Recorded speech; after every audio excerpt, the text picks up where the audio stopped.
ಮಂಗಳೂರು ಅಂತಾರಾಷ್ಟ್ರೀಯ ವಿಮಾನ ನಿಲ್ದಾಣವು 2025-26ನೇ ಹಣಕಾಸು ವರ್ಷದ ಮೊದಲಾರ್ಧದಲ್ಲಿ ಏಪ್ರಿಲ್ನಿಂದ ಸೆಪ್ಟೆಂಬರ್ ತನಕ 12.4 ಲಕ್ಷಕ್ಕೂ ಅಧಿಕ ಪ್ರಯಾಣಿಕರಿಗೆ ಸೇವೆ ನೀಡಿ ಗಮನಾರ್ಹ ಸಾಧನೆ ಮಾಡಿದೆ.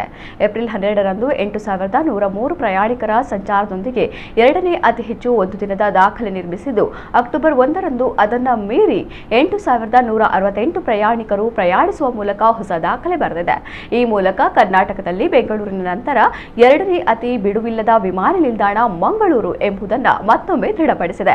ಅರ್ಧ ವರ್ಷದ ಅವಧಿಯಲ್ಲಿ ಸಂಚರಿಸಿದ 12.4 ಲಕ್ಷ ಪ್ರಯಾಣಿಕರ ಪೈಕಿ 8.3 ಲಕ್ಷ ದೇಶೀಯ ಪ್ರಯಾಣಿಕರು ಹಾಗೂ 4.1 ಲಕ್ಷ ಅಂತಾರಾಷ್ಟ್ರೀಯ ಪ್ರಯಾಣಿಕರಾಗಿರುತ್ತಾರೆ. ವಿಮಾನ ಸಂಚಾರ ಅಂದರೆ ಏರ್ ಟ್ರಾಫಿಕ್ ಮೂವ್ಮೆಂಟ್ನಲ್ಲಿಯೂ ನಿಲ್ದಾಣವು ಉತ್ತಮ ಬೆಳವಣಿಗೆ ದಾಖಲಿಸಿದೆ. ಪ್ರಸಕ್ತ ವರ್ಷದ ಮೊದಲಾರ್ಧದಲ್ಲಿ ಒಟ್ಟು 9,245 ವಿಮಾನ ಸಂಚಾರಗಳು ದಾಖಲಾಗಿದ್ದು, ಇದು ಹಿಂದಿನ ವರ್ಷದ ಮೊದಲಾರ್ಧಕ್ಕಿಂತ ಶೇಕಡಾ 16.20 ಅಧಿಕವಾಗಿದೆ. ದೇಶೀಯ ವಿಭಾಗದಲ್ಲಿ ಶೇಕಡಾ 17.70 ಹಾಗೂ ಅಂತಾರಾಷ್ಟ್ರೀಯ ವಿಭಾಗದಲ್ಲಿ ಶೇಕಡಾ 14.32 ಬೆಳವಣಿಗೆ ಕಂಡಿದೆ. ವಿಮಾನ ನಿಲ್ದಾಣವು 94 ಜನರಲ್ ಏವಿಯೇಷನ್ ಅಥವಾ ಚಾರ್ಟರ್ಡ್ ವಿಮಾನಗಳ ಯಾನವನ್ನು ಕೂಡ ನಿರ್ವಹಿಸಿದೆ.